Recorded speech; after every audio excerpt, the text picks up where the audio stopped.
Hi, I'm Sarah Acton, Chief Customer Officer at Bill, and I want to welcome you to episode 5 of Coffee with Bill. I am thrilled to be joined by Courtney Spritzer.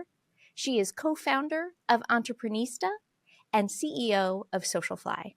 Courtney, welcome.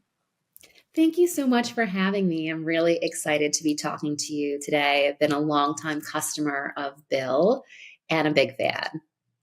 Well, thank you. We are big fans of yours, and having two amazing businesses under your portfolio means you're incredibly busy. So I'm even more grateful that you are giving us a little opportunity to chat with you and learn from you. And maybe with that, let's start with folks in the audience may not know about Socialfly and Entreprenista. So give us a little 101. Yeah, so Socialfly is the first company that I started a little over 12 years ago with my business partner, Stephanie. And it started as a social media marketing agency and it evolved to a full service marketing agency. When we started the company back in 2012, we were one of very few social media agencies and we evolved as social evolved. So quickly we added on services like influencer marketing and media buying and full creative services. We have a studio in New York City and we have worked with hundreds of clients. And Entreprenista is a company that focuses on helping women entrepreneurs. We have over 2,000 members, and we also work with some really great partners to help bring really great experiences to women entrepreneurs and give them all the tools and resources they need to grow and scale their business. I love both of those stories of innovation, stories of problem solving. So I'm curious for you, you started your career in corporate finance.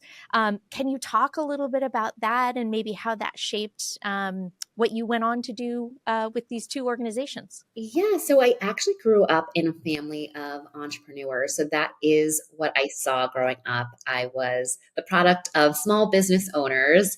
And when I went to college, I thought, okay, I want to go into corporate America. I want to do the opposite of what my family did. And I went into finance. Graduated from NYU and ended up working in corporate finance. And that's when I met my business partner, Stephanie. We were friends. We bonded over our love of social media, and we decided to start a business on the side of our job. So it did start as a side hustle.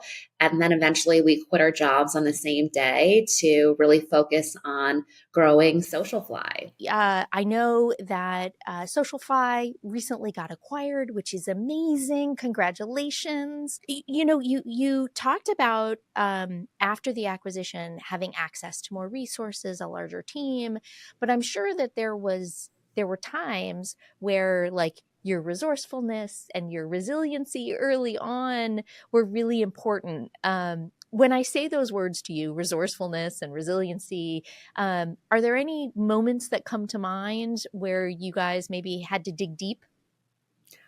All the time. I would say I'm still very resourceful and resilient. You really have to be in entrepreneurship because entrepreneurship is going to challenge you, or at least it has in my experience every single day. So if you're not a resilient person, then entrepreneurship probably isn't for you. And that is okay. I think that's a big challenge that a lot of entrepreneurs have is a lot of times, especially if your business is on the up and up, you have a lot of opportunities being thrown at you, and it can be hard to focus because everything is really exciting and everything sounds like it's a really great opportunity, but it really is very important to always be focused on uh, fewer things and not trying to do everything. And in order to do that, you have to get crystal clear on what your goals are and break those down by quarterly goals and give yourself look at all the different opportunities that you have and really look at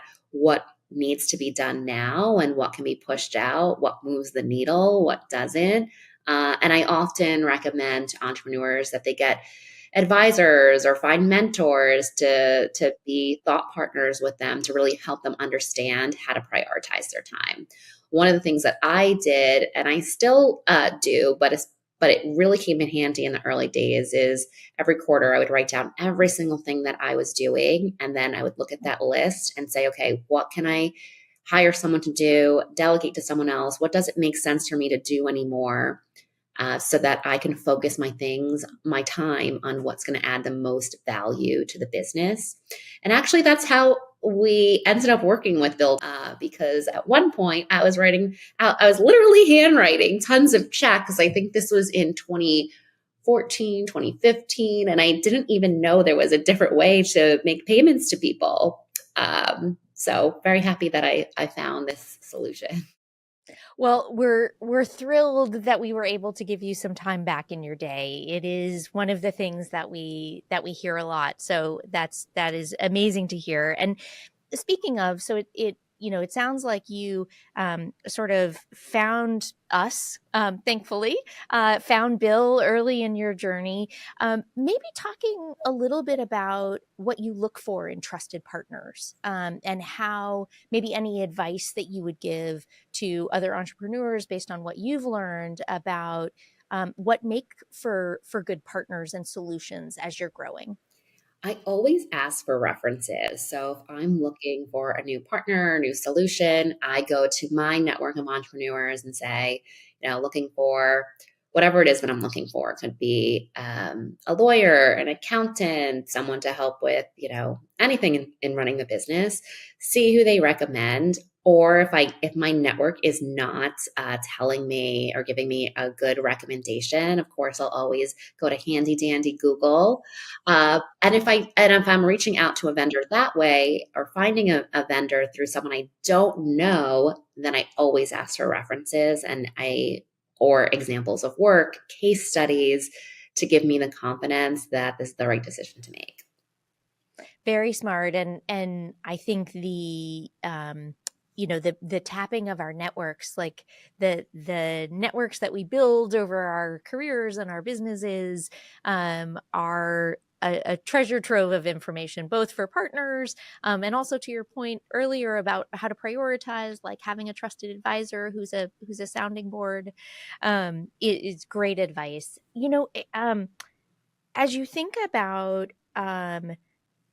how you've grown and scaled, both Socialfly, but also Entreprenista. How has your approach to technology changed, if at all? I would say it hasn't changed too much in the last few years, but it definitely, in the beginning, choosing the right tools, to your point earlier, does give you a lot of time back in the day. So now we have a project management tool. We have, of course, our accounting software. We have Bill. We have lots of different tools. And I'm actually auditing those tools all the time to make sure we're using them and have the right ones, because you do need new tools as you grow. But I would say our tech stack has really remained the same across both companies over the last year. And then the only other thing I would say that we are looking into is new AI tools and kind of dabbling there. Yeah, and it's so smart, to um, be reevaluating your technology tools to just make sure that they're still serving you, and serving your business and serving your customers. You talked a little bit about AI, and how you're thinking about using AI as part of your business, which I'm sure is super exciting for you and exciting for all of us. Are there other things? I'm sure there are. Are there other things that you're excited about that are on the horizon for you? Yeah, there's a lot of really exciting things across both companies. On the Socialfly side, really excited for the work that we're doing with clients. We're working with some of the biggest brands in the world, and I love seeing what the team is doing. And then on the Entreprenista side, we are helping thousands of women grow and scale their businesses and making meaningful connections and getting to see all the members partner together to do some really incredible things. So really excited to see our members grow their businesses together and collaborate.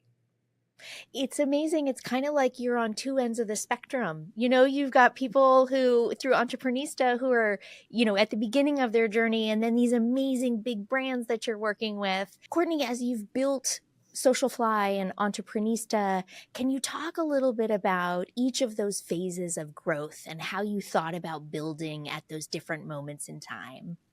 Yes, that's a really great question. There are so many different phases of business building.